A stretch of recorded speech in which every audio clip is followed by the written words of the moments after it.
పాత్రికేయ మిత్రులకి, మీడియా మిత్రులకి, మా బ్రహ్మయ్యకి, డైరెక్టర్ మారుతి గారికి, మా ఇప్పటి సినిమా డైరెక్టరు అభిలాష్ గారికి, ప్రేక్షకులందరికీ నా హృదయపూర్వక నమస్కారాలు. పెళ్ళికాని ప్రసాదు సినిమా కాసేపు చూసి నవ్వుకోవచ్చు. పిల్లల ఎగ్జామ్స్ కూడా అయిపోతున్నాయి, ఇంటర్.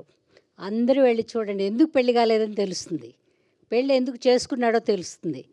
అయితే సినిమా చిన్నది అని నేను చెప్పను, కానీ సినిమాలో కూర్చున్నంతసేపు ఒక్క సీన్ కూడా మిస్ అవ్వకుండా నవ్వుతూనే ఉంటారు.